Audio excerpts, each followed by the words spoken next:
ये जो आप देख रहे हैं ये है गालिब की हवेली। गालिब ने इस हवेली में अपना अंतिम समय बिताया था। ये एक्चुअली में हवेली कम म्यूजियम ज़्यादा है। और आप यहाँ पर देखेंगे गालिब को बताने से पहले एक लाइन मुझे दिखाई दे रही है। पूछते हैं कि गालिब कौन है, कोई बतलाओ कि हम बतलाएं क्या। तो आइए हम बतलाते हैं आपको कि गालिब क्या है। आगरा में हुआ था गालिब का जन्म। लगभग 11 वर्ष की उम्र में ही गालिब दिल्ली आ गए थे और 11 वर्ष की उम्र में दिल्ली आने के बाद लगभग 13 वर्ष की उम्र में गालिब की शादी उमराव बेगम नाम की महिला से हुई थी। यहाँ पर एक लाइन बड़ी रोचक लिखी हुई है कि गालिब को शिकायत थी कि उनकी जो बेगम थी वो उनकी शायरियों की तारीफ नहीं करती थी। तो ये जरूरी नहीं कि आपकी वाइफ आपकी हॉबीज से मेल करती हो और उनको अप्रिशिएट करते हो, लेकिन इसके बावजूद उन्हें शायरियाँ नहीं पसंद थी, लेकिन फिर भी वो गालिब के साथ अंतिम क्षणों तक रहे। जिस वक्त यहाँ गालिब रहे वो वक्त उनके लिए बहुत टफ था। ये जो जगह है ये एक हकीम हुआ करते थे, उन्होंने उन्हें रहने के लिए दिया था। 1857 के बाद में गालिब की स्थिति बहुत खराब हो गई थी और बहादुर शाह जफर का जब तक संरक्षण था सारी चीज़ें ठीक थी।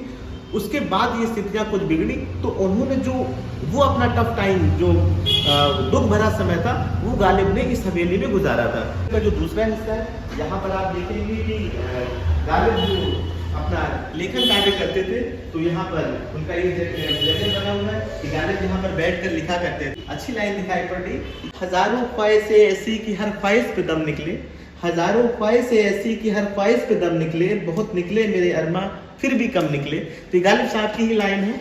और यहाँ पर आपने जैसा देखा कि गालिब साहब यहाँ पर लिखने का काम करते थे और यहाँ उनसे जुड़े जो बर्तन हैं यहाँ पर रखे हुए, जिन बर्तनों का इस्तेमाल करते थे ये गालिब की किताब है, उनके हाथ से लिखी हुई किताब है, हैंड रिटन बुक्स हैं, उनके समय से अभी भी इसको संरक्षित किया गया है।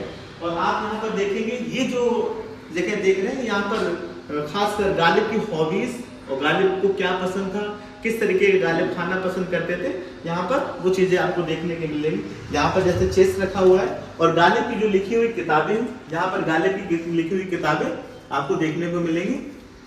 इसके पीछे जो आप देख रहे हैं यहाँ पर ये भी एक गेम है। आप एक और लाइन मुझे बड़ी अच्छी इस पे लिखी हुई दिख रही है, न था कुछ तो खुदा था, कुछ न होता तो खुदा होता, डुबाया मुझको होने ने, ना होता मैं तो क्या होता। क्या बात है। इसके बारे में एक छोटा सा इतिहास मैं आपको और बता दूं। इस जो ये हवेली है अभी सन 2000 तक इस हवेली में कारखाने चलते थे, लेकिन जब बुनियाद साहब और नसरुद्दीन साहब ने सीरियल किया था तो उसको खाली कराया गया और खाली कराने के बाद आज इसको म्यूजियम का रूप दे दिया गया। तो आपने आज हवेली को देखा।